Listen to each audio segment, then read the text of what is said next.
Good evening. Thank you for joining us, and welcome to the Boys from the Baltic Star. We do narrative games, like role-playing games, which is what we're doing this evening. So let's do some quick introductions first. I'm Ben, and I'm going to be the game master for this evening. And with me this evening, I have the other two boys from the Baltic Star, Ewan and Luke. How are you two? Very well, thanks. Very well. For now. I'm sure things will progress as the night goes on. Oh, I'm sure you have nothing to worry about. Nothing to worry about at all. Good. Nothing but good vibes. Nothing but good vibes. You're absolutely right. That is exactly how we do things on this channel these days. It's a relatively new development, but I'm completely on board. So, Luke, you okay? I'm a little glum, it must be said, I'm afraid, Ben. Are you? Why are you a little glum? I am. A birdie told me we're not using D10s for this game. We are using all of the dice. All 5 of them. And this is my problem. I feel assaulted emotionally and religiously right now. I will say though, Luke, seeing as it's a horror game, we could only use D10s, and you can get a D20, right? So if you roll 2 and count it as a D100, and then divide by 5, that's your D20. I might roll a D10 and a D6 at the same time, and if it's an even, it's 1 to 10, and if it's odd, I'll go 11 to 20.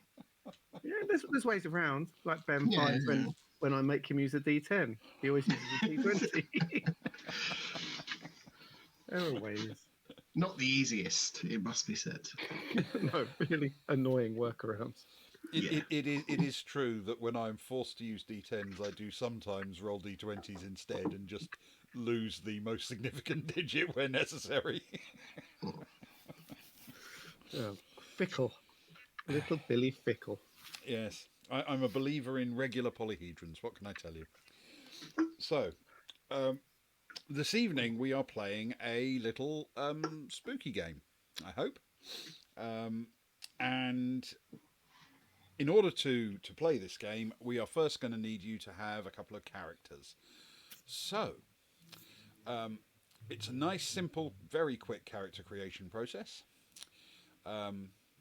What are the names you're going for, first of all?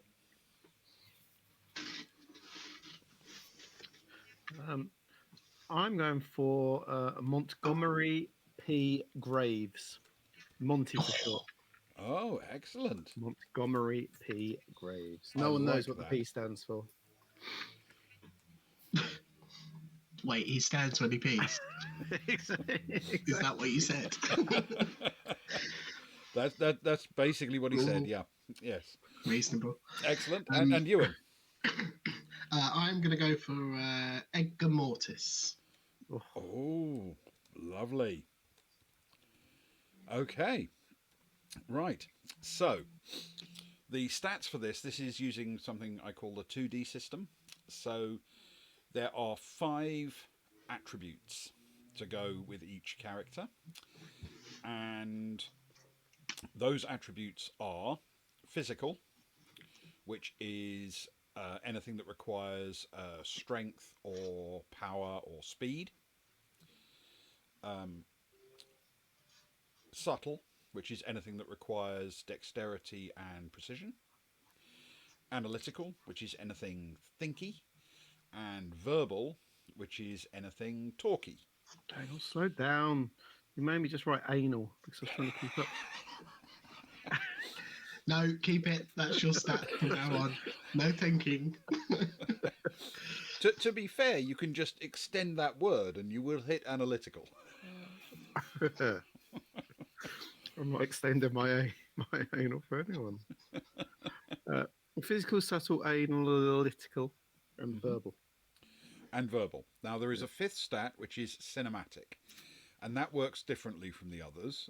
Where you put it in your order determines how many times during a session you get to roll an extra die for your cinematic bonus when you really feel you need it. If you put it at the bottom of the list, you only get one of these. If you put it right at the top, you get 5 in a session.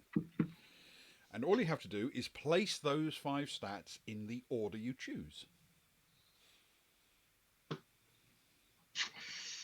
5 being the strongest, I suppose. Yep, top to bottom. So, so if you write down just in whatever order you like, physical, subtle, analytical, verbal, and cinematic.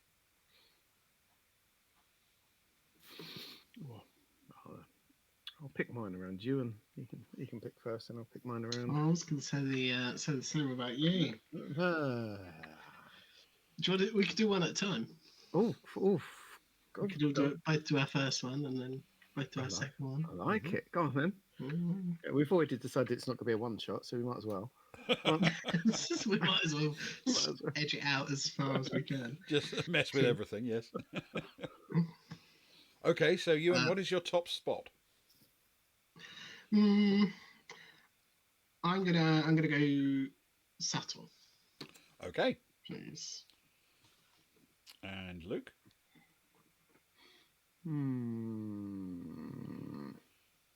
Analytical. All right. Then what is your second spot, Ewan?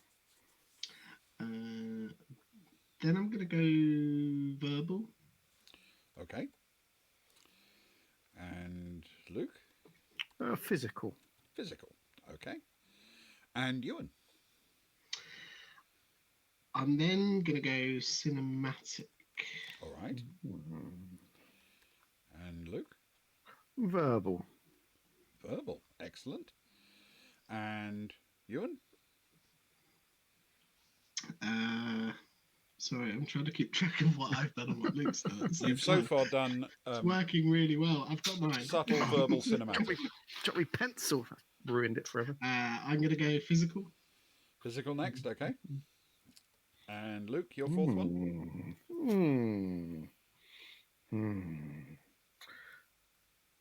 Let's go for subtle. Okay. Which leaves for Ewan, your last stat is analytical. Indeed. And for Luke, your last one is cinematic. Yeah, I'll just get things done. I don't need to be flashy. Okay. So next thing you have to think about is strength and quickness. So when you make a roll, I'll say to you something like make a physical strength roll. Depending on where you've put them in the order, you get to roll using different dice, but you can also have pluses or minuses to it. You can bias your character towards toughness, power, and determination and concentration, or towards quickness and reaction and a light touch. So, would you rather be more physically powerful or quicker? And if you go for pushing one, it costs you on the other. So you don't have to choose anything at all. It's entirely fine just to leave them in the middle. But if you want, you can say, actually, I'd like a +1 or a +2 to my quickness, or a +1 or a +2 to my strength. But if you do that, bear in mind, +2 quickness means -2 strength. Okay? So, Ewan, do you fancy leaving it in the middle, or would you like to lean towards quickness or strength? I am going to lean, I think. Do you want to go first, Luke? I think Sure, it's only fair. While I have a little to think about what I'm doing. I feel looking at stats as they are, I feel I need to go to how would strength help analytical, Ben? Its strength would move you more towards concentration. Yeah. So with analytical, it would be things that require intense concentration. With verbal, it might be things like persuasion as opposed to comprehension. Yeah. Let's go. We're going to keep it not too aggressive. We're going to go +1 strength and -1 quickness, please. Okay. Excellent. And Ewan?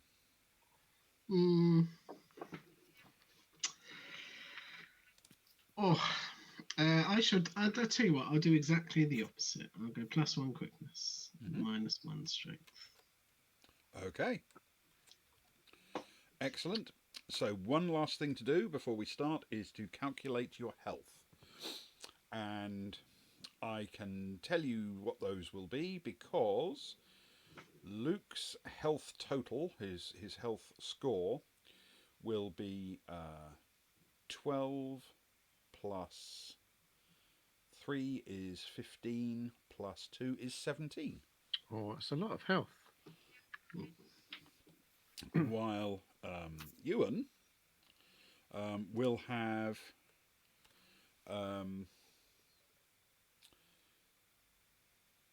6 plus 10 is 16 minus 2 is 14. Risky. Okay. Wonderful. Right. So now we have our characters. Monty and Edgar. Well, does he go by Ed? Oh, Edgar. Edgar is fine. Edgar's fine. He's not fussed by Ed. So. All right. Then it's time we begin with the story.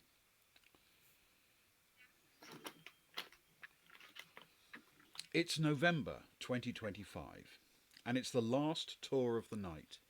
The old tour, the one that hasn't been updated for decades. When it opened, it offered a glimpse behind the scenes of the magic of Hollywood. People thrilled as they climbed aboard open vehicles that looked like oversized golf carts connected into a short train, and they were driven through the studio lot.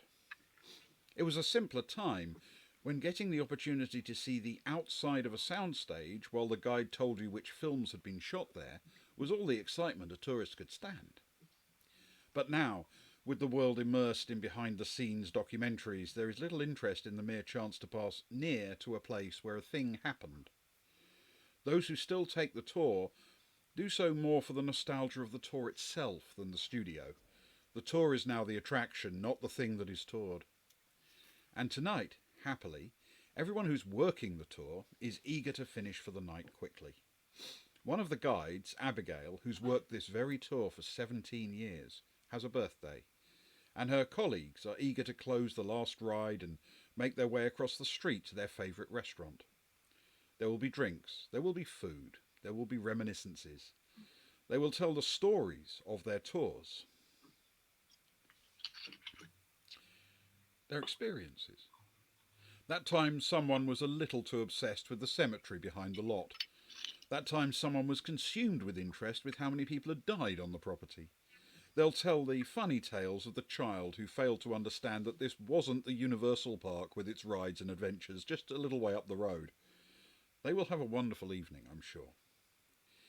It's this birthday that drew our heroes to the tour tonight.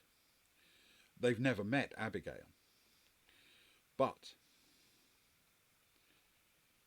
they've been excited about her birthday for weeks.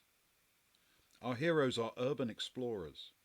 While the old tour might be rather quaint by today's standards, it does have one exciting feature. It gets you into the studio. A distracted guide, eager to finish work and raise a glass with Abigail, might well be distracted enough to miss the moment when some of their charges slipped away into the studio. Then after the site was closed for the night, those charges could emerge and explore, see what can be found, seek out secret places where no mere tourist is supposed to tread. They seek something unknown, a place unseen or forgotten, some site which, immortalised for the internet, will raise their fame in the community. Anything will do, as long as it's forbidden. It's going to be epic. The cart train winds around the buildings, past the canteen, the rehearsal studio, the old dressing rooms. It then passes between the administration buildings into the area where all the sound stages are. One by one, the stories of each looming building is told. Which movie was filmed where, each with an anecdote. Finally, the back lot is explored. Permanent but fake. Areas that look like a western town, a city street. Buildings that seem to be a high school, a church, an office building, a suburban house. Some have interiors, of course, but others are just a facade. Do you recognise this building? The guide cheerfully identifies which of the frontages can be seen in countless famous films. After an hour, the tour is ending, and the cart slowly turns back to the front gate. However, you've carefully placed yourself in the last cart, and just as it slows to navigate the gap between the administration buildings once again, you leap off and scurry into the narrow alley behind one of them. Hiding behind a dumpster, nobody notices. The tour moves on without you. You remain patiently hiding for 2 hours as night falls full, confident you've been overlooked, that your guide finally assumed there'd been a miscount. You emerge carefully at 11 p.m. She had hundreds of tours under her belt, after all. Wasn't it possible that the people she thought were missing were a vague memory from a different tour earlier? Last week? Last month? The studio is quiet. Not many are working late, though you'll have to be alert to the security guards, of course. Whatever happens, they must be avoided. The whole facility is yours to explore. Freedom is choice. Where will you go? And what will you see? Okay, so if I show you a little bit of the map, so to speak, you are in the little alley between Admin 2 and Stage 10. Okay? Yeah. Behind the dumpster. Yeah. Now, up to the... Oh, that was not the right thing to click at all. Up to the north, there's a line of sound stages. There's then over towards the west a whole load of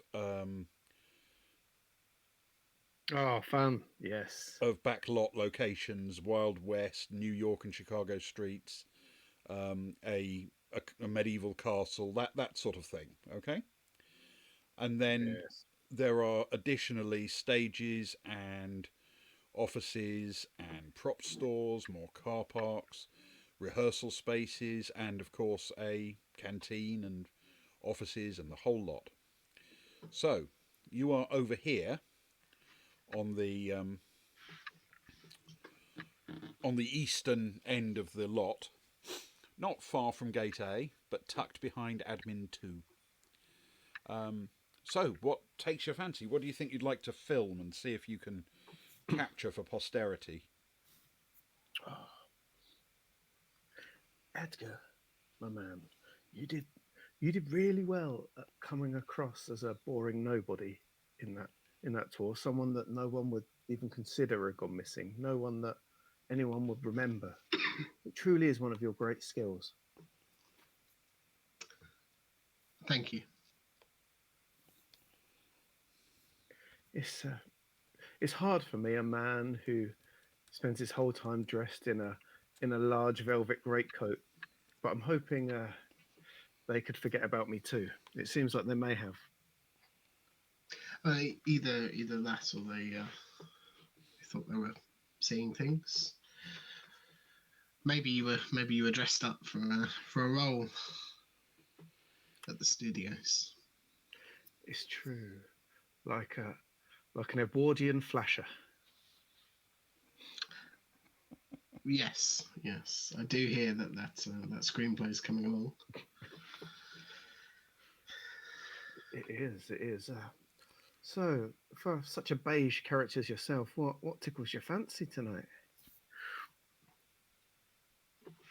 Well, I have to say the after that long wait, the canteen is feeling quite nice. But I suppose in the name of content, I'm quite interested in the effects. I'm sure we could find something to set off somewhere or get a nice dramatic shot.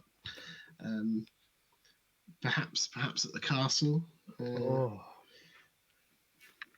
would be amazing. And props as well. Props seems quite interesting. How about you? What was your idea to come here? Wow, it was. It seemed like such an unlikely opportunity, but here we are, and now I feel like a child in a sweet shop. Effect sounds good, props, and then finding the perfect place to film our own performance.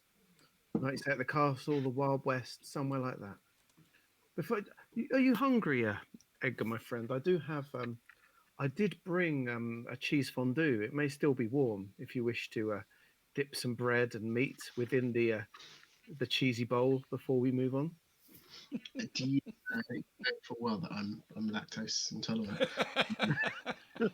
Some meat sounds good though. I could snack on. Yeah, here, please. Just reach into my pocket. It should still be okay. The velvety pocket that's got all the grease stains on. Yeah, that's exactly the one. That one. Yeah, that's the one. The other one has bread. And he will do so and put out some meat and start nibbling. I wonder, do you know what what the last things filmed here were? Do we have any idea what's likely to be in the stages? I think there was the fisherman and the derriere was around. I'm sure they said that was stage 10, very close by. That doesn't sound like a real thing. I'm going to be honest. Well, maybe I just didn't see that one. Well, did you hear of any interesting films as we were going past? You're a man that's been keeping your nose close to the ground, like keeping an eye on what's being filmed.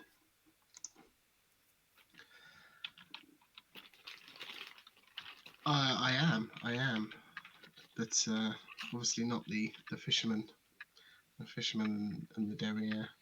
I did hear tale that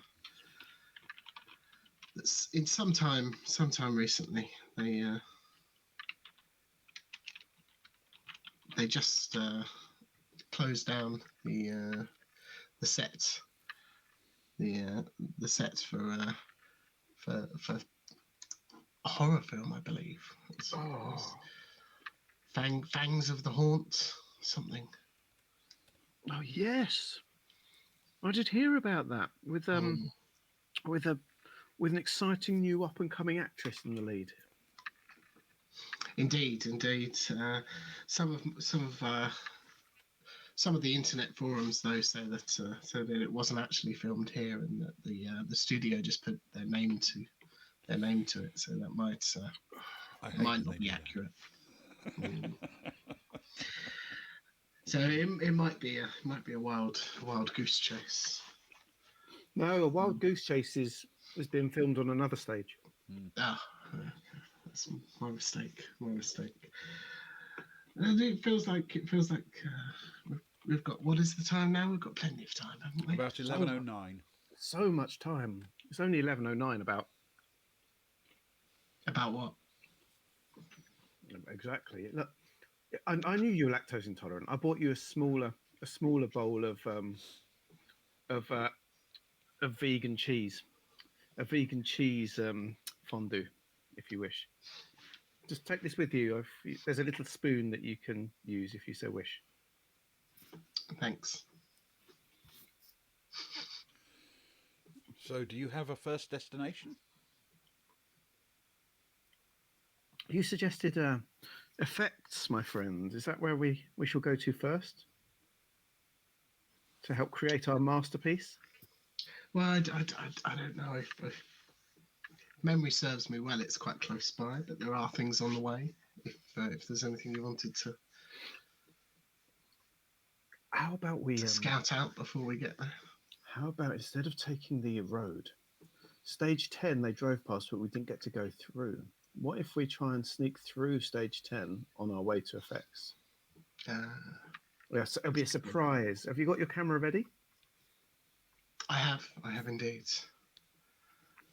Oh, have you gone for the black and white film or the colour film today? Black and white, always black and white. Oh. The flash is well charged as well. Okay. All right. So there is an entrance very close to you at this end of stage 10. And to your delight, though obviously the lot is supposed to be secured, the door is unlocked. I'm delighted. The door is unlocked. Edgar, please, after you, my friend. I was hoping to catch the moment when you open the door, but maybe I could do it from the other side. Oh, as I enter, that's very thrilling. Oh, very classy. I'll make a dramatic. Let me put my hands in my pockets and flip the bottom of my greatcoat out and stride in with my top hat perched upon my head. Okay. You open the door this time to go inside, Edgar, and you step into this very darkened space. You're reliant, obviously, on the little light on your phone to guide your way. You turn around, let the door swing behind you, and then film as your colleague comes wandering through, looking furtive, as if nobody's ever set foot in here before. What you know about them, of course, you learnt from the tour. There are 13 sound stages on the lot. The original 8 run along the north side, close to the perimeter fence.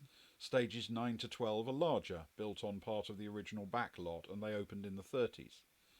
Stage 13, where mighty epics have been filmed since 1962, is the largest and the newest, with a huge tank under the stage floor and the heaviest grid in California. It replaced an old Wild West set, which was huge at the time, but a more modest one was built to the northwest in its place. Yes, so he's turned in and he's turned the light on at the top of his camera, which is quite a more modern light, but a very old-fashioned 8mm camera loaded with black and white film. Okay, right. Well, here's the thing. You shine the torch around the light around. Stage 10 is a big space. It has a very smooth, very hard concrete floor. It has vertical walls that are covered in sound baffling. And up well above your head, there's a big metal grid that you can hang lights off and other things of that nature. Other than that, it is completely empty.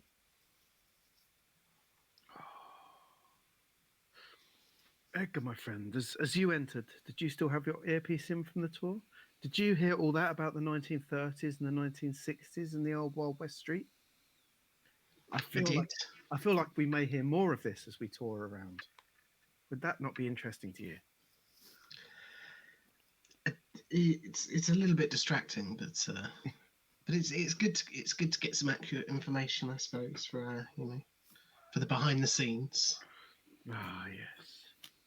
So I'm keeping hold of this when I get home. I think it would be good to help us narrate for my book and your movie. You're a bit of a tech whiz, aren't you? Do you think you could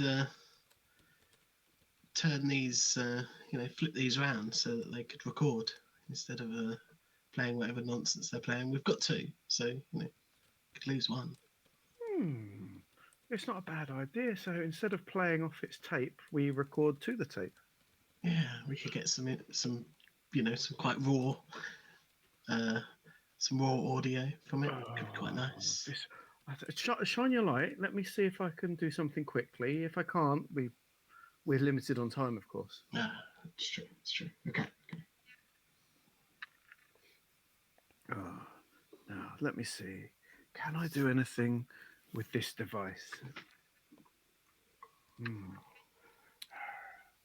I don't think it has a microphone in it, my friend. So instead, you have to narrate into your phone as usual. Thank goodness it's 2025, a year of technology. Absolutely. And of course, but you lose some texture, I will say. Well, texture is chugly after all. don't know what that means, but it sounds right.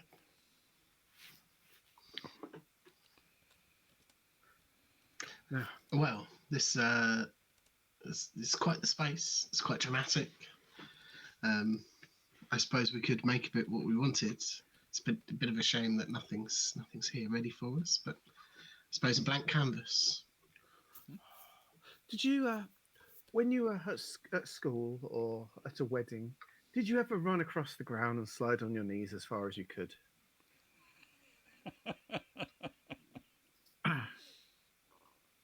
Yes, not necessarily on concrete.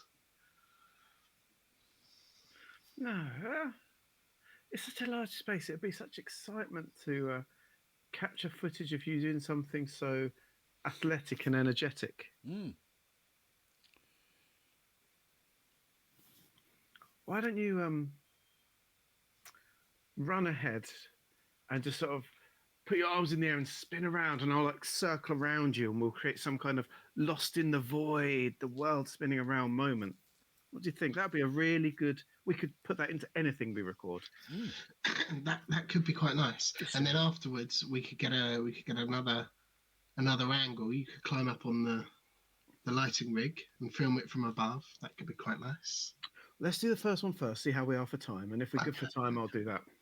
I've heard that before, but okay. No, my phone is my good phone is ready with the good video camera. Now run, my friend, run like the wind. Throw your arms up and spin. All right, I'm not going to make you roll for this. This is fine. You can absolutely play around for a few minutes in here. Obviously, it does mean the clock is ticking, but at the moment, no one seems to be coming. Look at this foot. It's staggering. We could use this in many ways. A man lost in his emotions, lost in the wind, just lost in an empty stage.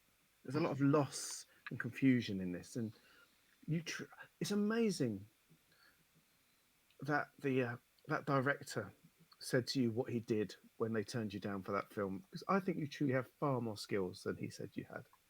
And he said exactly the same thing that you just said to me, but I don't think that they were aiming for lost and confusion in the performance. Yes, it's just your natural style. Character actor. It has been said. It's why you nailed that so well. Now look, time is pushing on. I think, sadly, I feel like me spending time going up to the roof would take away from our focus of the evening. I feel we must carry on. Okay. I can appreciate there is much more to explore. So much more. So where is your next objective? Where should we go, my friend? Lead on. Well, perhaps we exit through this through the other side of the stage. I'm assuming there is an exit on both sides, an entrance, and then I mean we're so close to another one, we might as well cut through there as well and head round to effects. All right. So if you're entering into stage 12, you open the door to 10 and make your way towards stage 12. Can you both please roll a physical quickness plus a d20? So let me talk you through this since it's the first roll we're doing. A physical quickness for Monty, that means you roll a d12 and another d12, add them together and subtract 1. Oh my goodness. For Edgar, you roll a d6 and a d12, add them together and add 1. Okay, so for Monty it's 2d12 minus 1, And Yeah. for Edgar, it's a D12 and a D6 plus 1. Okay.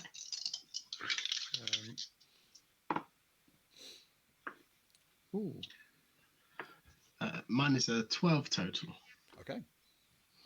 Mine is a second one. Oh, that's not bad. That is a 19 minus 1 is 18. Fantastic. Okay, you sneak across the gap, no sign of a security guard, and find that the door to stage 12 is also unlocked. It is essentially identical, as exactly the same way I've described stage 10, and just like stage 10, 12 is completely empty. Wow. Do you get the feeling that they've removed everything of interest or value, perhaps? Maybe this great studio is struggling like so many studios are these days. The great days of things being recorded all over the place, they're down to just a few. What a waste of a great space. Oh, that was wonderful. I got that all on my phone. Brilliant.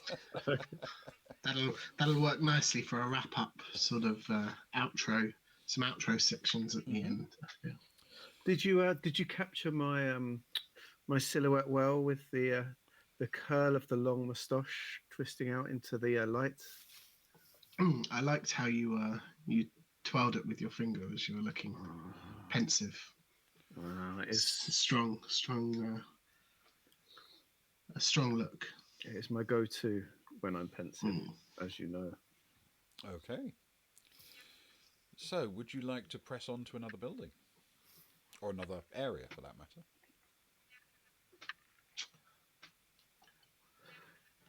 What do you think? I'm getting the feeling that that a lot of these buildings are going to be empty. It's true, but you know what won't be empty? If we poke our head into effects afterwards, if I remember correctly, directly across the road is a suburb, and perhaps we could. There's many great films, horror, drama, comedy, film within a suburb. Maybe we could film something down the street with the houses on either side.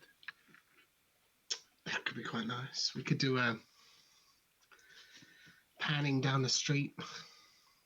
If the houses aren't empty, we could find one with a nice little wingback chair, sit you in it, and we could film down the street, and then to you in the chair, start with your narration.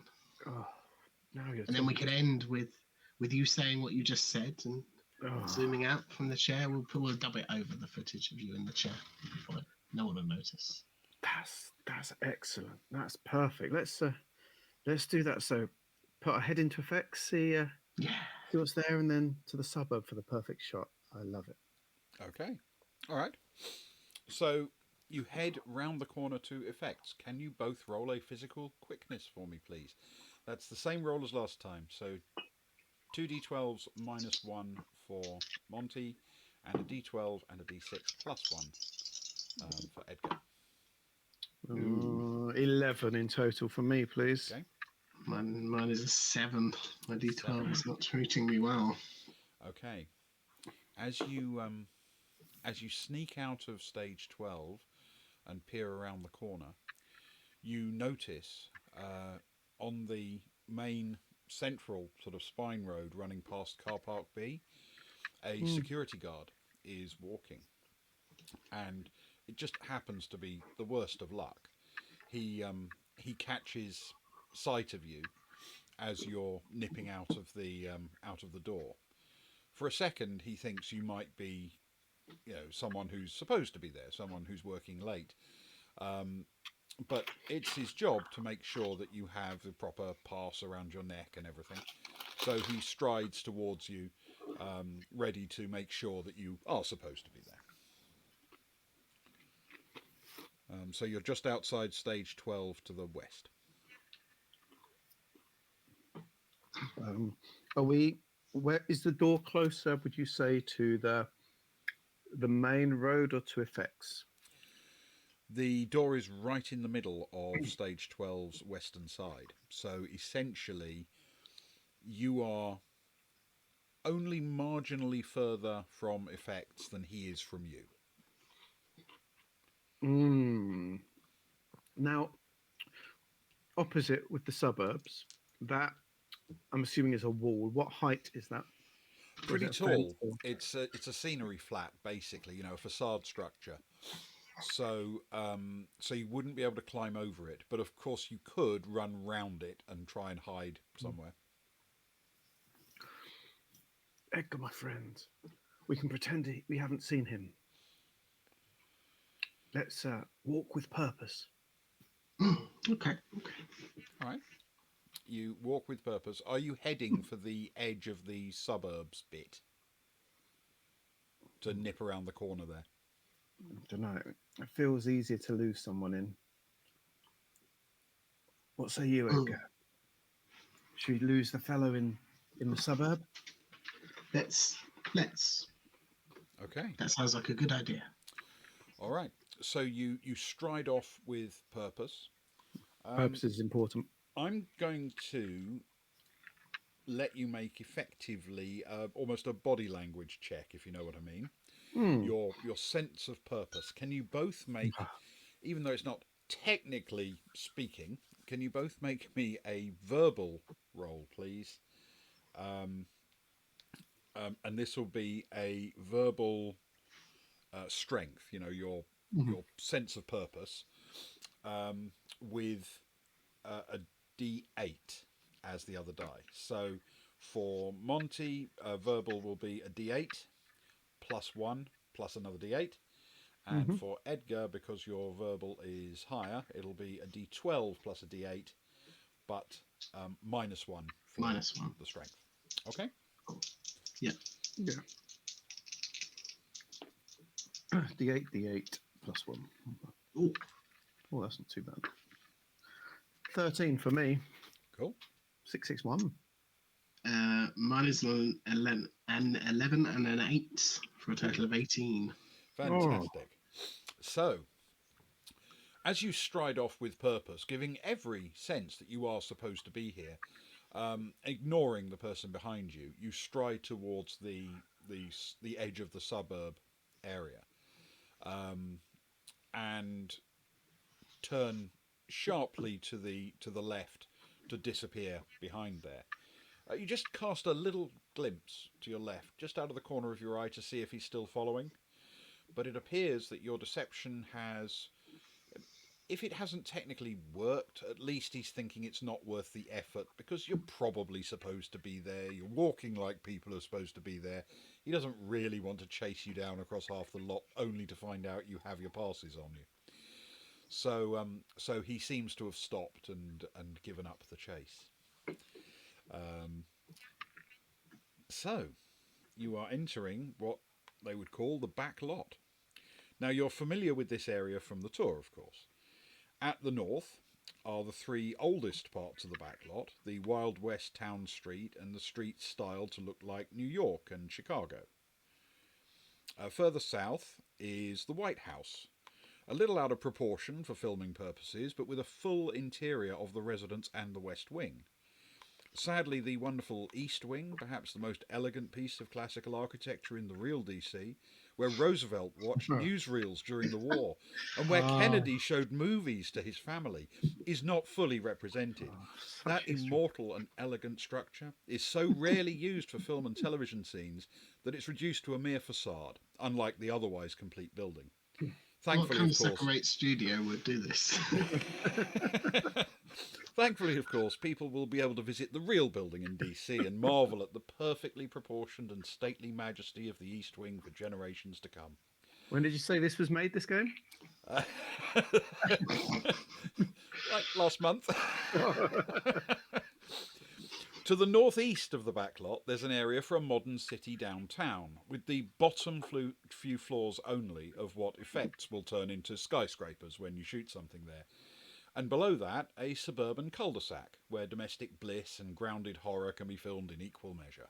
and that's the area you wandered into. So to your right, there's what looks like the bottom few floors of a couple of skyscrapers, and to your left, hidden in a little facade avenue, is a series of pretty much identical little suburban detached homes in a little cul-de-sac arrangement.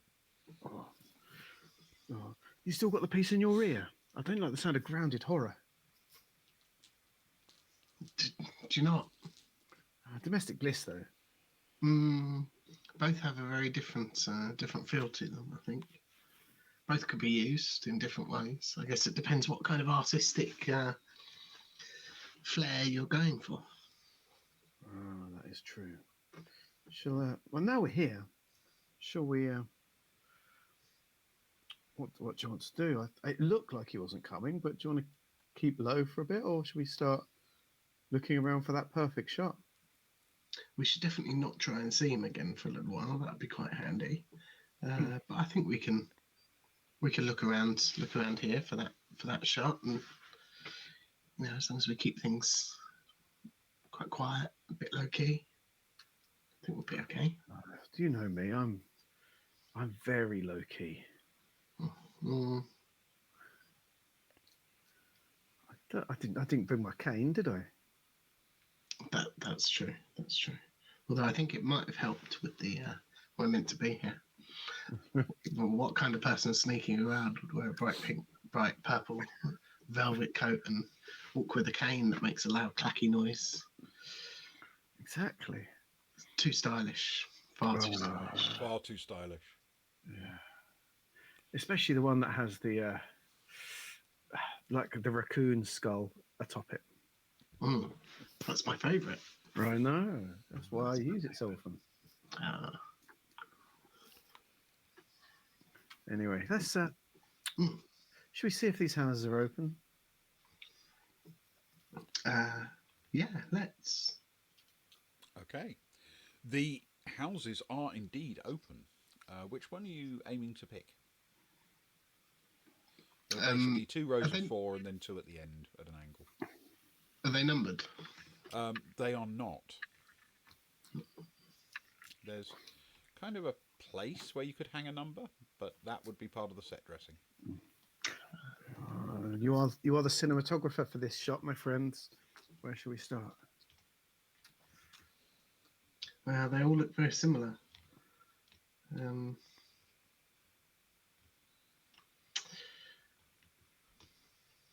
How about we set you up in one of those down ones, right down the very end. Oh, and then I can get a nice shot walking down through the front door, open it, come in, and find you. Perfect. Get a nice little shot of you acting, maybe pensive again, maybe not, maybe something else. But, pensive is my go-to. It is. I was often told it's my strongest. It is. Definitely the strongest. Definitely. Who was it that told you that again? You never let me forget. No, it was Verity Cowhide. Verity Cowhide, if you remember. I do. Well, should we get you set up and ready for your close up? I am ready. Okay. Mr. Mortis. All right. So you stand in front of one of the houses and line up your shot. As you do, can I have both of you roll a physical quickness, please? That's my D12 minus. Yep. Is it with a D12? A D12, For me. a D6, D6 plus and one for me. and a plus 1. Yeah. Oh, I rolled really well. 21. Oh, blimey. Minus 13. Okay. You stand in front of one of the houses, Monty, and Edgar films you. as you do a little talk about where you are and what you're seeing. You crack open a door and show the inside. I'm afraid the interior, though it is fully laid out as a real place, um, there isn't any furniture or anything. It's just bare rooms at the moment. Maybe we could. Would there be power in me sat cross-legged upon the floor for your zoom in, Edgar? Power to the house. Power to the Flicks shop. flicks a light switch. No light comes on. No, there's no power. But yeah, drama to your shop. Cross-legged, like I could, with these tight leather trousers, will make it hard. But I'm sure with relatively few squeaks, I could take position. We can edit the squeaks out. I'm sure it'll look quite bleak, a little bit sparse. But we can make it work. That's another thing Verity said about me. Sparse. Sparse and bleak. Both. Yes. Please make yourself comfortable. Oh God! Don't know if that's my knees or the trousers. Find the centre feels about right. The centre of this first room. Okay. The floor is cold. Okay. Have you got me lined up perfectly through the doorway that you could come forwards and backwards through? The perfect shot? I have. Looks good. Let me put my elbows upon my knees and steeple my fingers beneath my chin and perfect my look of pensivity beneath my dark top hat. And Edgar will go outside and he'll close the door quietly behind.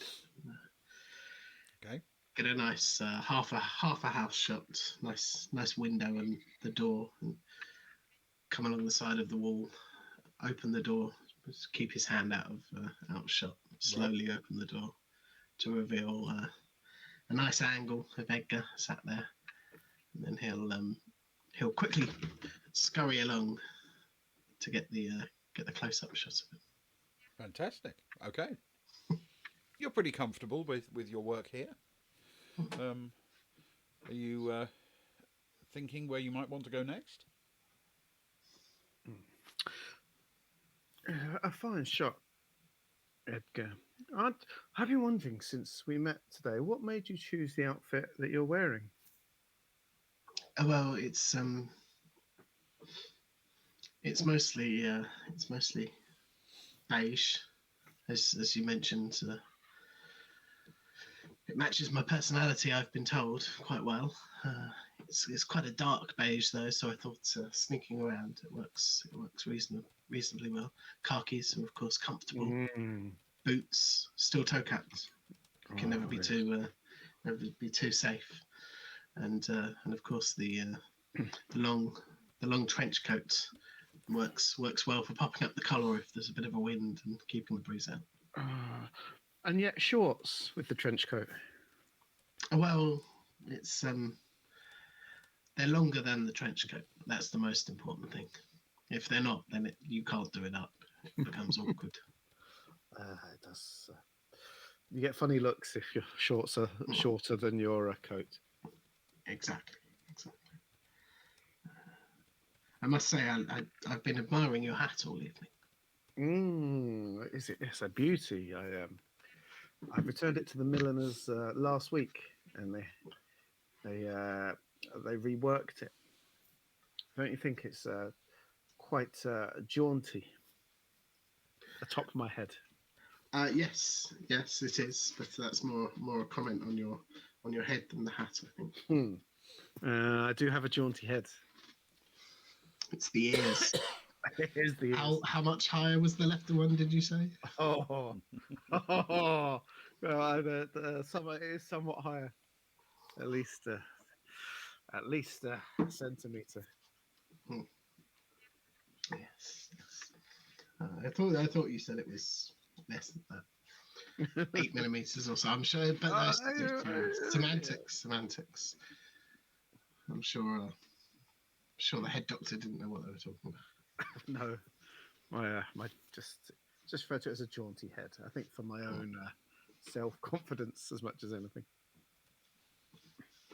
Now, my friend, as the wind whistles through the gap in your teeth, where shall we go to next? You interested in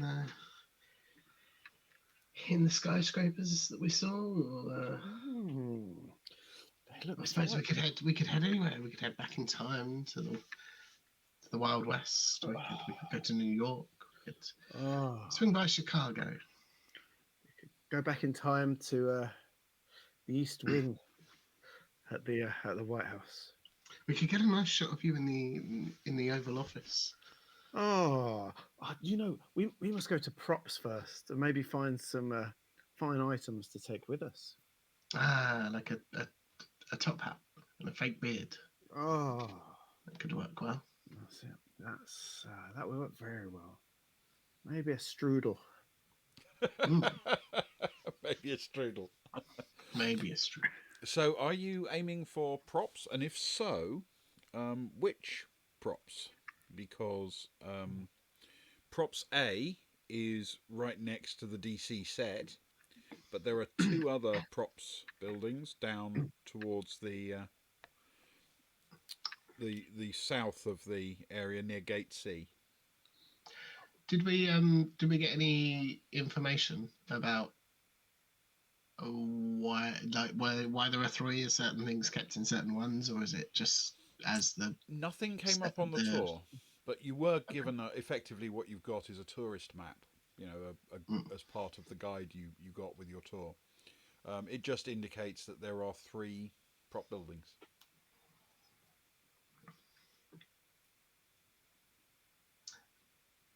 Any preference? My legs are always tired, as you know, and Props A is so much closer. We can, if we sneak around the corner, we can sort of get a passing look at New York and Chicago, and then glance across at the White House, steal ourselves into props, and then make our decision on our great scene afterwards. Good idea. I like it. Let's see what we find in props and work with what we've got. Spoken like a consummate professional. All right. So that means presumably you're going to head out of the suburb and sort of straight towards Chicago, essentially, over the top of Warehouse 1. Yeah, I think that makes sense. The most sense, I think, yeah. Okay. Especially if that guy's wandering around. We don't want to go too south on that sort of main road, if we can help it. All right. Then, in that case, if you head in that direction, you will pass Warehouse 1 and then get to the T-junction close to where Chicago is as a set. There's a big area of facade there, sort of running along the side of the road, so you can't see much of what's there, but you get a glimpse of mainly New York through it at an angle, a little bit of the buildings sort of dotted in between. It looks fairly convincingly like a slightly stereotypical view of New York, frankly. Hey, Edgar, stop for a second. Wait, you ready? Hey, I'm walking here. Do you like it? That was good. Can you do it again? Yeah. You'll line up. And can you both please make a physical quickness roll, please, against a D12?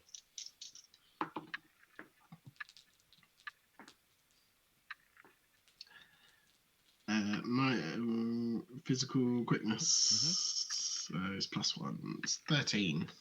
Okay. The same, 13. Fantastic.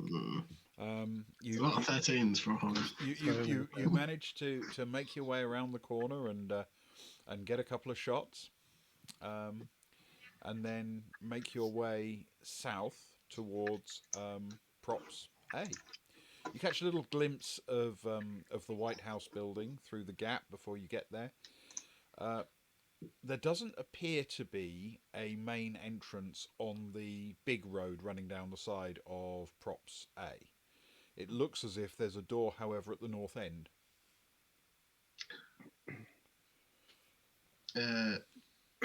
Well, should we cut in and see what we can find?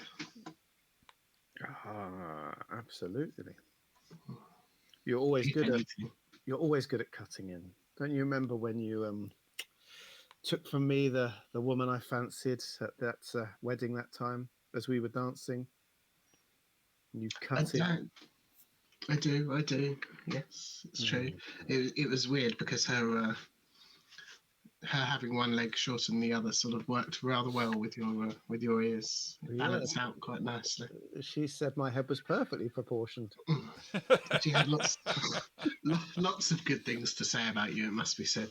She didn't stop talking about you. What happened to her in the end? I know you dated for a month or so. Yes, yeah. She had to move for some unexpected reason. She couldn't say why. But yes, she had to move abroad. Would you believe it? All the places. Sometimes it's for the best. Well, maybe. Don't be so glum, my friend. Look, more time for the arts. One must be married to the arts if one pursues it. Okay. Now, are you going to enter Props A through the door to the north, or are you going to look around for a different entrance? This entrance looks perfect to me, Edgar. Don't you think? It's the one we're at. Let's use it. Okay. Opening that door, and it is unlocked. It's obviously an area that people come and go quickly, and they rely on people being able to get in and out easily. There's an area at this end of the building which is a large and well-equipped workshop. There are equipment here from everything from tools and paintbrushes to metal presses and 3D printers, molding equipment, lathes, stamping machines. It's a very well equipped workshop for building props, but there don't seem to be any actual props in this part of the building. The far side of this workshop area, however, there is a door.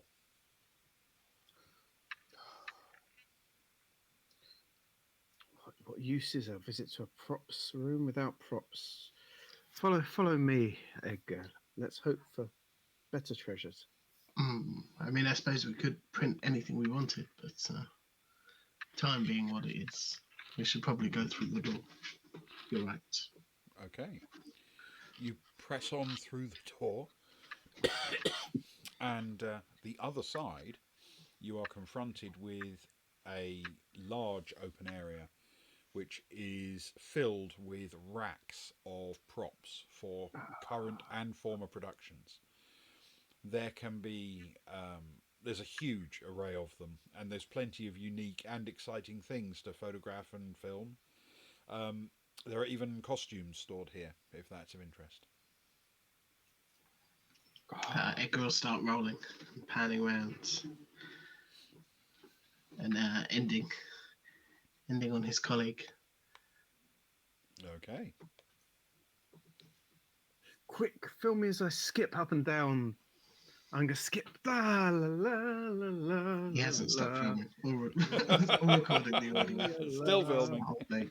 Spacemen and cavemen and gilets and trousers and capes and swords and shields. Are you getting this? Edgar? Mm-hmm. It's like my dream sequence. I've never heard of a musical documentary before. Oh, we can make it work. Ground. Exactly. Blurring genres. Oh, that's what we're all about. No, quick. I'm looking for weapons. Okay, all right. If you're not familiar with the way the store is actually laid out, it probably follows a very rigid system, but you don't know what it is. You don't know how things are stored. Um, so, can you roll an analytical strength check for me, please? Oh, that is my strength. So that's a Ooh. D20 Oh, yes. plus a strength modifier if you have one. Yes. And can you have that against a D8, please? So roll a D20, a D8, and add one. Oh, 22. Fantastic. Can you roll D6 for me? 3. 3. Fantastic stuff. So it doesn't take you very long, and you come across a rack of like medieval style weapons, swords and shields and maces and axes. Quick, Edgar, look. I've hit the mother load. Look, this axe, this sword. Oh, this is perfect. And look, if I poke at you with it, it's dull. It's dulled. It's dulled. It's dulled. It's okay. Safe, my friends. Safe. Not merely first. dull, wooden. Look. Perfect. Don't get any splinters now. It's quite dangerous. This is what I'm taking. Wherever we film, I wish for the shield and the axe. How about you, my friend? There's so much to choose from. So much. It's I do quite like this staff. Oh, A yes. nice piece. Maybe we could do some kind of bureaucratic knight and a wizard in the Oval Office. Yes. Dream sequence. Yes. I could talk about chopping the national deficit into pieces. Okay. I like it. And you could be my head of staffs. I see. That's See what you did there. perfect. Well, okay. In which case, I'm going to grab this this funny hat and this robe and this staff. Oh. Okay. All right. Now, would you like to take them out the way you came in, or would you like to look for a door at the other end, the south end of the building?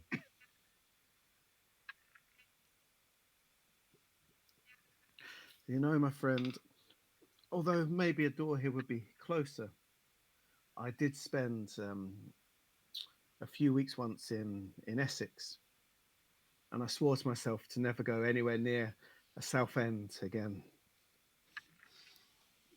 Let's go north. Okay. All right.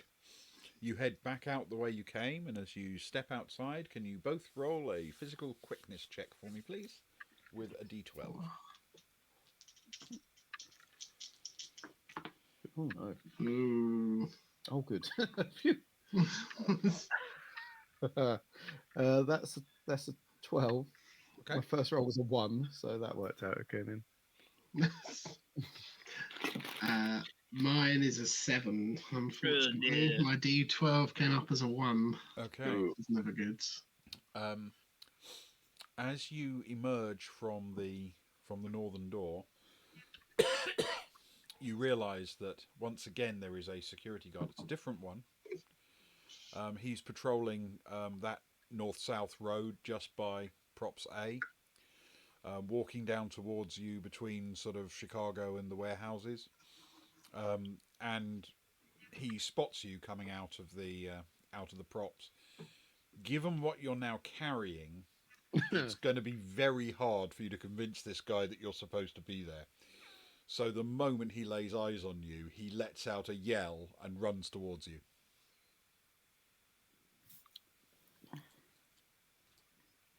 To the secret bunker in the White House. Oh, Is that a real thing? for movies it is. Let's go. Ironically, it's underneath the east wing.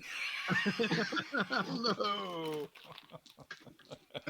To the bowling alley. Oh, Not anymore. It's not. That's just Yeah. Yes. Okay, you're racing towards the White House. it feels Okay. only fitting. Then Mhm. can you both make a physical quickness roll, please? And this is going to be contested. So it's against his physical roll.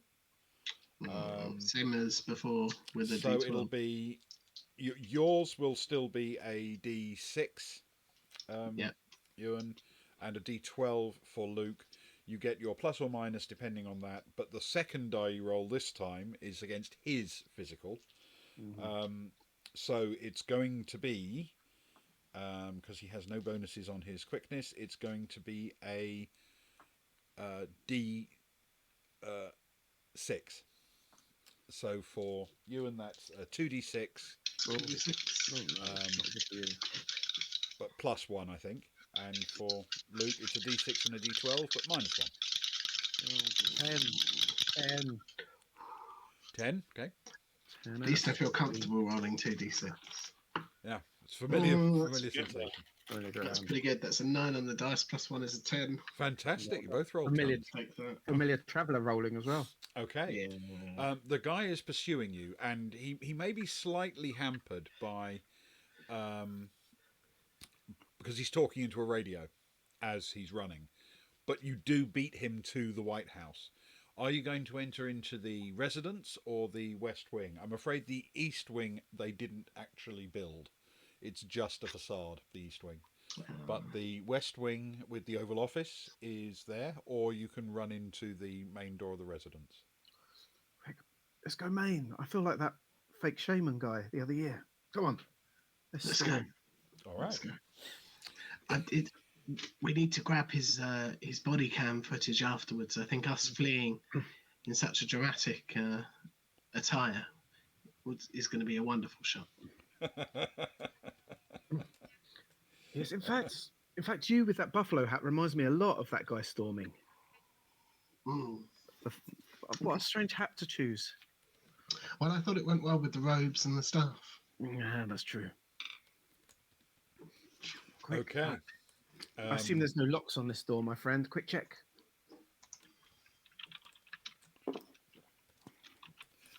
There is no lock on the door. This is once again the whole building is a prop fundamentally. It isn't fully functional. Even the locks where they appear are not real. Everything is fictional. So you race into the residence. Inside, there's not any like furniture or anything in here. Nothing movable. But the inside of the residence, the main entrance, has fake marble flooring that's been quite carefully painted to look as if it's the real thing. The white columns are very nicely carpeted, grand staircase heading upstairs. But you're only seconds ahead of the security guard. I'd like to try and reach into my bag as I run to pull out the fondue to pour on the floor inside the door as we leave to hope to create a small trap for the following gentleman. Okay, you want to make it slick. Fair enough. Yeah. Yes. I have no problem with the concept. Can you... The activity. Yeah, can you roll a subtle for me, please? Oh, God. So that's a D6 die. Yep. This is very much against the clock, so it's going to be a subtle quickness. So Yep. it's a D6 minus 1, and he will be moments behind you. Yep. And his subtle is a D8. So a D6, a D8 minus 1. D6 plus D8 minus 1. Can Egg, whilst this is happening, position himself? He's going to make an assumption halfway up the stairs, sort of looking back towards the door as a follow me to draw the line of sight, I suppose, so that the cheese is less likely to be noticed. I think that's a very good idea. Okay, yes, by all means do that. It is only an 8, I'm afraid. An 8. All right.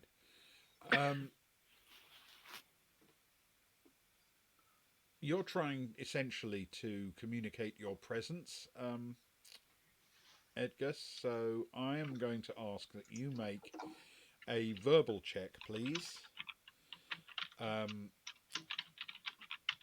against a D8. With your, in this case, it'll be quickness. So you D12, D8, and +1, please. That's 2 8s. So that's 17 total. Okay. All right. The guard comes charging in. He does step on the cheese and he slips over backwards, landing heavily on the painted floor. You have a moment in which you can run if you like, but you are kind of aware that he's told security where you were going.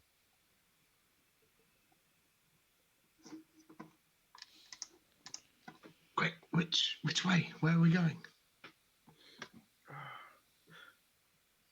They'll follow us into here. We must flee to a different area.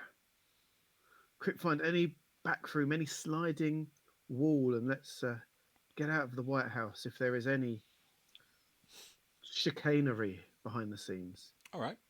The building, because they've finished the interior as well, the building is actually fairly sturdy and complete. It's a full wraparound building. In order to come or go, you're going to need doors or windows. From where you are, the obvious exits, there's one behind that ornate staircase out to the west of the building, or you can run down towards the colonnade that connects it to the west wing, which is to the south, of course, because it's oriented weirdly. The west wing takes us to the castle, my friend. We knew Let's that would go. be where we'd make our last stand. Okay.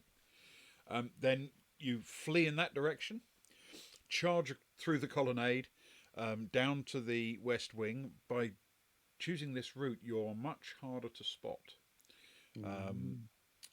But you can hear vehicles are moving. There's voices talking to each other as they explore this corner of the site, and you know, come through the west wing and out through the exit right to the south, straight towards the castle.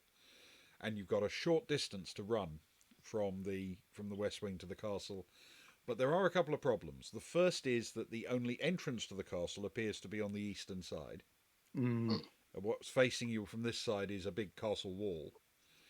And They're the not other problem particularly is that I difficult to need scale, you once though, are again to make Historically very easy. No. to make a physical quickness check, please.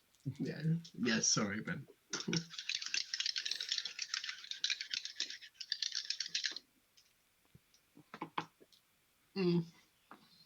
Okay, that's a 12. 15. 15, fantastic.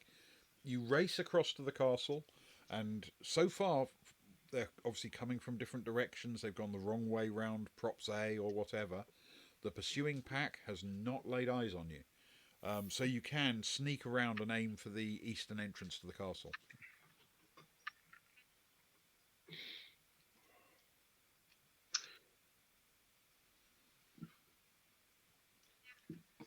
Do you think? Do we need to head for the... It's not your only choice. I know. I'm suddenly caught by the feeling that it's one way in, one way out. Whereas I'd love to spend time in here, but while being pursued may be look just across the way. That's the entrance to stage 13, is it not? That place is huge. It is. Or we're quite close to the other prop places. We could change our disguises. They'd never be looking for a spaceman and a caveman, would they? I can't lose this coat. It cost me £320 at a London Oxfam. Stage 13 it is then. Let's go, quick. All right. There is an entrance in that little sort of extension to stage 13 on the western edge. facing onto the north-south road, so you can see that entrance from where you are. As you race across towards it, can you both please make once again a physical quickness roll? Oh. This time with a D4 plus Ooh. your own die. Oh, So no, I don't that's like a that. D6 and a D4 plus 1 for Edgar, and Yeah. a D12 and D4. D12 and a D4 minus 1 Minus 1. for Yeah. Monty. Oh, that's a 7. Okay. Double That threes. is a 9. Okay. You make it almost all the way across, and as you're getting towards the door, it opens in front of you, and out of it emerges 2 security guards. And in the gloom, it wasn't necessarily obvious to you, but it turns out that the site security office is actually in that extension to stage 13 that you're running towards. Good choice. Good choice. They immediately shout at you to stop, and they are also calling for backup, and you can hear vehicles closing in. I'm going straight for the bigger of the 2. Shield first. Okay, To the- you're to going to the- attack the face. with your fake medieval weapons. Yes. Okay, Big shield buff. fantastic. Edgar, are you going to follow the same lead?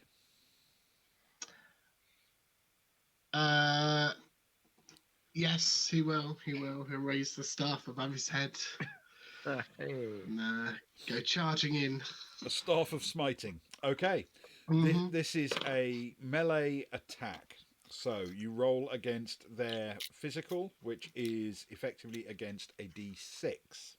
So for Monty, that's a D12 plus a D6 plus 1, Yes. because this you get strength for this one. And for Edgar, it's a D6 and another D6 minus 1. And you're aiming for 10. I got a 12. Okay. Minus an 8. All right. So as Monty swings his mighty wooden broadsword towards the my shield. I never had a sword. shield. My shield. He throws his shield in. It is, as you would expect, a prop.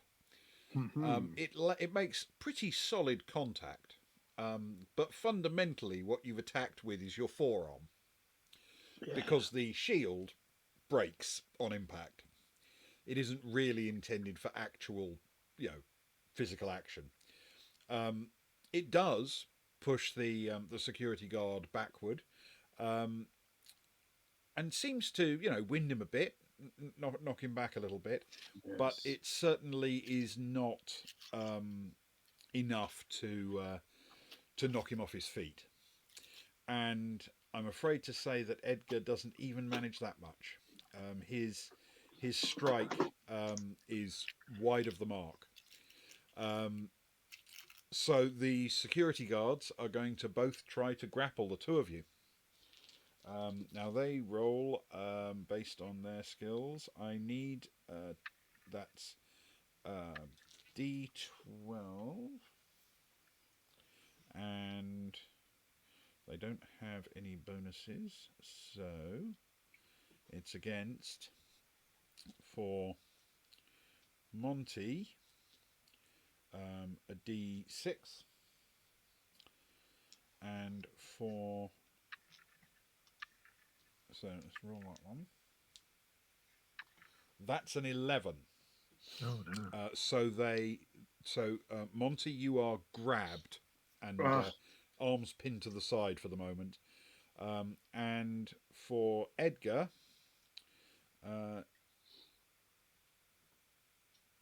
that's against another D12. Okay, that's an 18. You are even more grappled. Soundly grabbed. The pair of you are tackled. And in the case of Edgar, I'm going to say you're brought to the ground and pinned on the ground by the burly security guard. Monty, I think you're still on your feet with that roll. but he's got his arms wrapped around you and he's holding you still. My ID's in my left pocket. My left pocket. I'm going to let you have a verbal roll for that. That's a D8 plus a D4, and it's going to be no bone. Yes, well, no, you're trying to be intense. I'll give you your strength. So D8 plus D4 plus 1. That is a 9. Okay.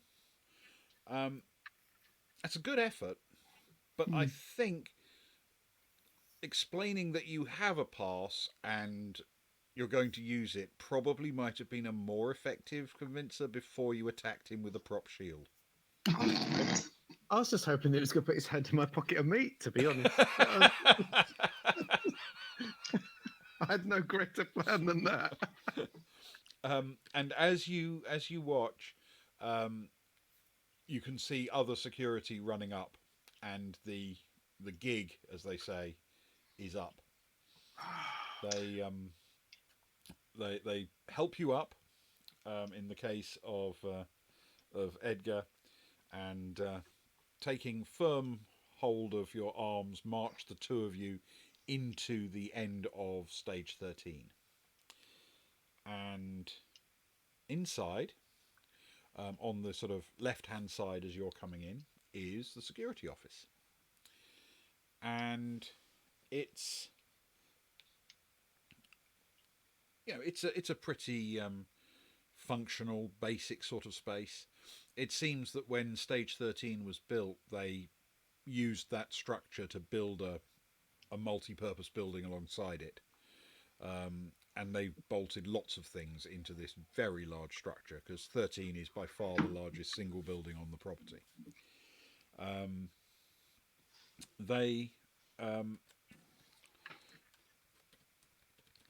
They sit you down and tell you to stay where you are, and that they're going to call the police. But just as they're explaining this to you, and they're trying to be professional, you understand,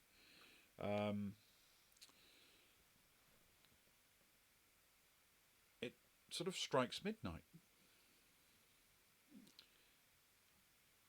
And within minutes, while they're still bustling around explaining what's going on and what's going to happen, you start to hear noise, a lot of noise. At first, it's a bit indistinct what it might be, but then you realise that it's sort of this wailing and moaning sound. There's crashing, and you can hear it quite loudly, and it's loud enough that you can still hear it when the gunfire starts. And the gunshots are intermittent, just one or two to start with, and then a few more, and then more again. The radios come alive for the security guards, and they start looking quite panicked as they're listening. There are a large number of people marching to Gate D, to the rear of the lot, to the west, and they're coming slowly but deliberately, and they're trying to smash their way in through the secured gate, and worryingly they seem to be achieving it. And despite the best efforts of security trying to beat them away with sticks and bats, eventually they seem to have torn down the gate, and then security resorted to handguns, and that didn't seem to stop them either. They're still coming, this slow, terrifying wave of people, old looking, tattered, worn. Some of them are half naked, their clothing is in terrible shape, and they are marching slowly onto the property. God, it's like being in Bournemouth. And one of the security guards turns to you, and he seems to make his mind up, and he says, "I guess you're not our problem anymore." He opens the door and shows you out into the corridor. and he points towards the bulk of stage 13 effectively. He says, head that way, find yourself somewhere safe, barricade yourselves in, the police are on their way. What is this? If I knew, I'd tell you.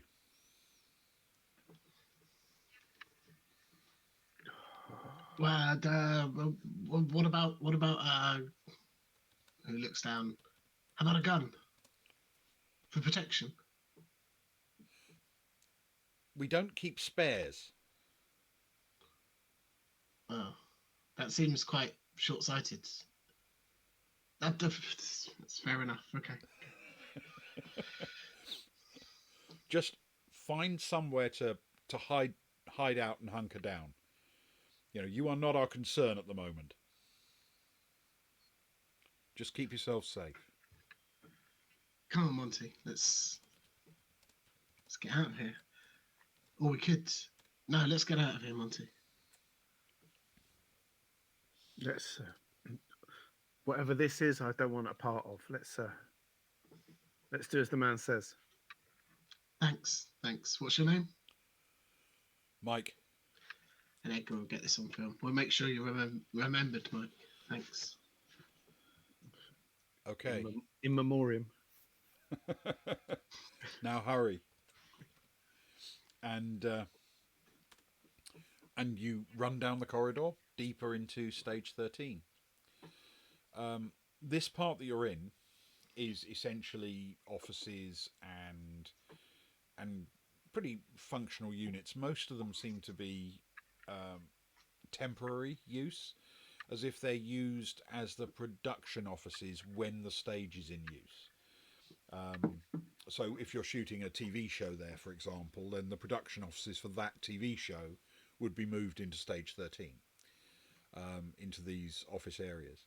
But as you get towards the main entrance to the stage itself, which is essentially the larger part of the stage 13 block on the map, you realise that there is a heavy duty door that forms part of the soundproofing for the sound stage of 13.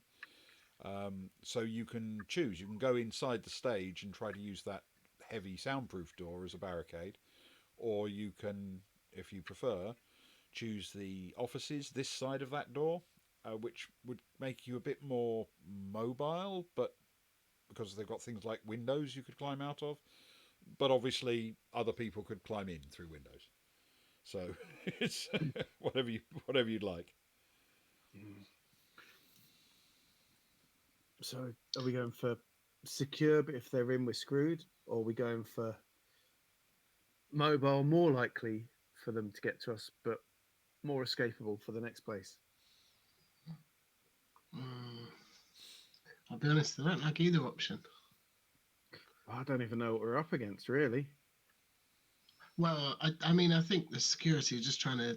It's more of a concern. Technically, we were only trespassing. We didn't break into any locked buildings. It's a civil offence. Those people breaking and entering, criminal.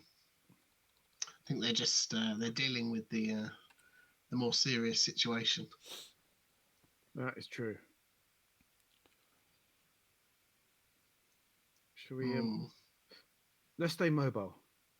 Okay. I'm pretty quick. That's the most important You thing. are pretty mobile. That's true. All right. Okay. You race through into one of the offices. Would you like to pick the sort of north side of the corridor or the south side? Would you like to be on the road or on the side facing Warehouse 4?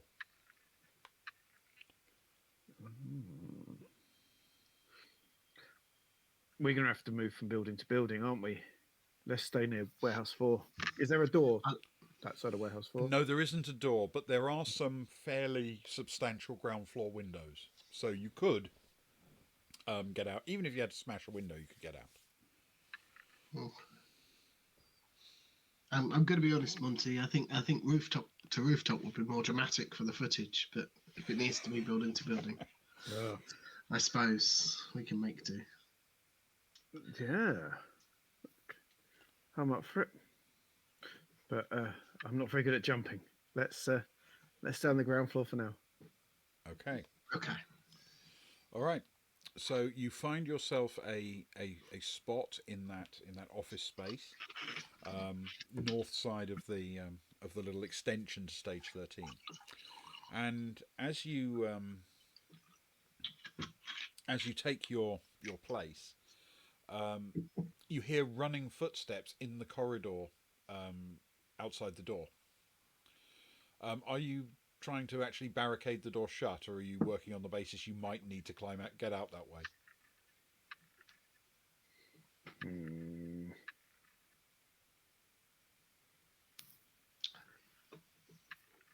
I'd have said just keep down and quiet, but what do you think? What do you think, Monty?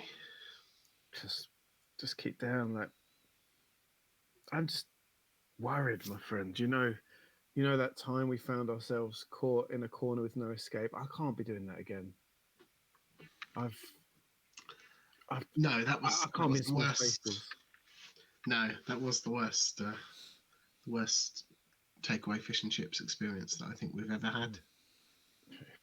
It was, and it really affected me for weeks and months after that. Well, you still can't look at a cod to this day without retracting back in a little bit. That's true, and a haddock makes me physically shudder. Mm. Let's keep things quiet. Let's keep things low, but keep things escapable. Yeah. Okay. Okay. All right. So you don't mess with moving the desks around or anything. You just try and stay quiet and calm as best you can. Um, the the footsteps sort of run past, and you can hear someone moving the door. Whoever they are, they're not moving slowly and deliberately. They're breathing hard, but not moaning. Um, they seem to pull the door open. You can hear it slide on its heavy rollers, and then you hear it close again. And you think maybe they've gone through into the stage. But a second later, you hear the footsteps a little more slowly and tentatively walking back down the corridor. And then there's a knock on the door to your office space. Who's knocking in this kind of? Ah, A voice kind of slightly tentatively. are you saying there's someone gently rapping at our office door? You can hear a voice and says, uh, "Don't do anything. I'm coming in. Okay." Mm. What do you think? It's one person, I guess. Yes, it seems different to the wildness of the others. Mm. Don't do anything silly. Okay. And the handle turns and the door opens, and a quite skinny young man steps into the gloomy office and closes the door carefully behind him, making sure that it latches. A slender man. And he steps forward towards you and says, I'm Seth Harmon, and well, I think this may be my fault, and that's where we're going to call it for tonight. Oh, Seth No, Harmon. Seth. Seth Harmon. I knew it was Seth Harmon's fault. That's what the graffiti on the toilet says. It's always Seth Harmon's fault. Oh. Indeed. I missed the opportunity to mutter about it being some visitor at our office door as well. I thought we won't go too far down because I hear Poe is quite litigious. Yeah, oh yeah. It's second only to the Beastie Boys, I hear. Well, Yeah. Indeed. Yeah. Indeed. A Baltic style one shot. Yes, as it turns out, it's a Baltic Star one shot, not a literal one shot. Mm. Sparrow. Indeed. We'll be Indeed. playing it into August. No, I least. may regret saying this, but I think we'll be done in 2. Ooh. Okay. Whoa. Optimistic. Yeah, but I think we'll get there. Like, how long have you been playing with us? To be honest, Traveller started as a one shot. It still is, I think. Isn't Yes. it? 3 or 4 years later. Yeah. Uh, Yeah, to be fair, if Traveller was a one shot, we'd have been a little bit foolishly optimistic over the amount of content we could get through. oh my It's true. goodness. It's very true. We should pick up the pace a bit. We did, Spez. You're right with the timer. In fact, we did talk. We'll bring back the Winter of Love. We're going to work some stuff out for the Winter of Love. Maybe after Christmas or the New Year, we thought that was quite a good idea. I think some more legitimate 2-hour one shots. Yeah, I think those worked really well actually. Yeah, and it was quite fun to plan them as well. To be honest, not just the making the game, but the structure of actually making it a one shot. It was quite fun. 100%. But speaking of games, I've just arranged the villages for next Saturday. That's Fantastic. a good everyone else. Very nice. Very That's nice. wonderful. We need to find the murderer before they escape. Yes, yes, That's and we are probably overdue for closing out the villagers.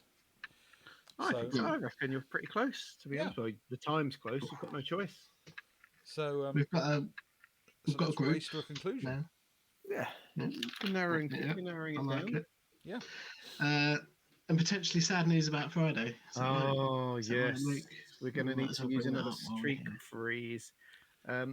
Ewan and I are at a cricket awards evening. Okay, that's all right. Where they're going to celebrate our cricketing achievements of the year. Well, to be fair, I could probably stream. Looks busy. Oh, that's very sad. We are having a nice dinner. So that's good. Okay. Yeah. I'm looking forward to. Yes, no, that's fine. So so we won't be doing Traveller on Friday, but we will be doing Villages on Saturday, and we'll schedule part 2 of this one for an upcoming Saturday. Yes, and I know John wants to get another Tony and Rudy in before Christmas as well. So our time will fill quite nicely. That's fantastic. Thank you very much, guys, and thank you everybody who watched live and has just seen it, or who catches up on VOD as always. Indeed. Thanks, Ben. That was lots of fun. Ben. I was wondering what was going to happen for a lot of that, and then something happened, and I panicked. Worked very well. Well, it's a story. It's lots of fun. So thank you very much, guys, and to everybody, hope you have a brilliant Sunday and have a very good night. See you guys. Good night.